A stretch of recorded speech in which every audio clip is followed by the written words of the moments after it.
Bon, euh, la suite de l'histoire. Je suis allé voir le vendeur et donc j'ai laissé. Finalement, bon, bref. Finalement, pour l'histoire, avec la paire de chaussures, j'ai laissé la paire chez le cordonnier. Je suis supposé la récupérer dès aujourd'hui, en fait, hein.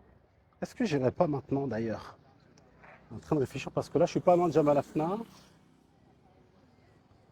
et j'avais pas prévu d'aller aujourd'hui, mais je sais que dès aujourd'hui, ça devrait être prêt, quoi. Plus longtemps je laisse ça là-bas, plus mieux c'est. Donc je vais peut-être y aller maintenant et puis comme ça, je vais vous parler un petit peu du résultat. Bon, je sors de chez le cordonnier et comme on est là ensemble pour apprendre des nouvelles choses, les cordonniers, bon, c'est pas des magiciens, hein, mais c'est pas mal du tout. On est passé d'un 44 à 44 très serré. Genre, si je les avais mises au bout de 20 minutes, ça aurait été un enfer. Ah, une pointure quand même assez dans laquelle j'étais confortable là. Bon, je les ai pas portées longtemps, mais je pense que ça va fonctionner, quoi, ça va le faire. Donc à l'avenir, si vous avez une paire de chaussures, pour ceux qui sont pas au courant, il y en a qui vont, pour qui ce que je suis en train de dire, ça paraît complètement lunaire parce qu'ils connaissent ça, ils sont habitués, ils l'ont déjà fait, etc. Mais pour les ignorants comme moi, voilà, j'ai découvert quelque chose de pas mal du tout. Euh, Qu'est-ce que j'allais dire? Qu'est-ce que j'allais dire d'autre? Donc ouais, ça fait, ça fonctionne, alhamdoulilah, ça fonctionne bien. Comme ça, il n'y a pas d'embrouille, il n'y a pas besoin de demander des remboursements que lui refuse et rentrer dans un rapport de force avec l'humain. On fait ça en douceur, tranquillement. Ah, il a quand même voulu ajouter 10 dirhams sur le prix. La dernière fois, il m'a dit 60. Et là, je lui ai donné 60. Sa main, elle est restée tendue. Je l'ai regardé. Il m'a dit, l'autre, celui qui m'avait vendu la paire de chaussures était encore là.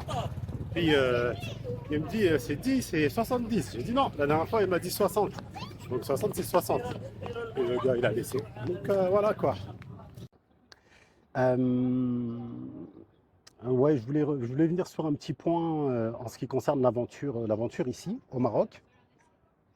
Juste pour mentionner que chacun son aventure. J'ai vu pas mal de vidéos, pas mal de youtubeurs qui filment ici et qui parlent de leur parcours au Maroc, ce qui se passe, etc.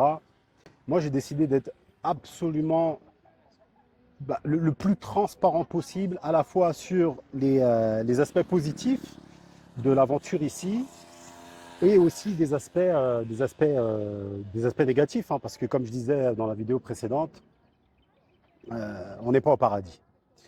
On n'est pas au paradis. Je ne vais pas dénigrer à la fois les gens ou le pays ou le système ou le fonctionnement, mais il y a toujours des choses à voir, à revoir, à faire, à refaire, que ce soit ici ou ailleurs, c'est la même chose. C'est ici ou ailleurs, c'est la même chose. Euh, j'ai grandi en France, j'ai habité à Montréal, j'ai déménagé plusieurs fois à Montréal, j'ai habité en Angleterre. Là, je m'installe au Maroc. Et l'avantage, je dirais, c'est que dans ce que vous pourriez suivre ici, c'est tout le déroulement progressif de tout ce qui pourra arriver, de bien, de mal, soit au niveau administratif, soit les interactions sociales avec les gens. Et moi, je ne parle pas arabe. C'est un point aussi qui peut vous être utile, parce qu'il y a beaucoup de monde qui veut venir ici, qui ne sont pas arabophones, et chacun a des barrières, hein, chacun a des barrières mentales, des barrières sur tout un tas de choses qu'on comprend, et des barrières qui se comprennent parfaitement en fonction de qui on est, de d'où on vient, de ce qu'on veut faire, de ce qu'on vise, etc. On va tous avoir des barrières. On va avoir des forces. Et comme je dis souvent, tout le monde ne peut pas être président. On ne peut pas tous être président. Il y a des choses. Je suis avec un groupe de frères hein, dans l'aventure ici au Maroc. À date, je suis tout seul, mais on a prévu de venir à plusieurs. Je me suis lancé le premier à l'eau. Et en étant le premier à l'eau, c'est parce que j'avais peut-être la capacité psychologique, physique, ce que vous voulez de le faire. Et j'ai des points forts que eux n'ont pas, et ils ont des points forts que je n'ai pas. C'est comme ça pour tout humain.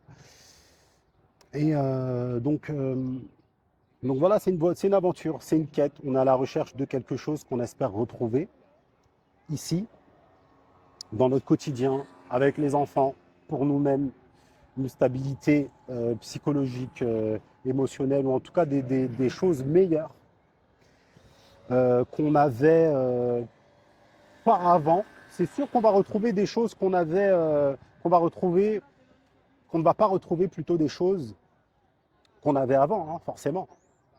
C'est obligé. Mais on espère que dans tout ce qu'on va retrouver, on va trouver plus de choses et plus de choses meilleures pour nous ici-bas et puis dans l'au-delà. Donc c'est ça, petite vidéo assez courte. Je vais vous faire une petite balade du jardin. C'est ça pour le moment.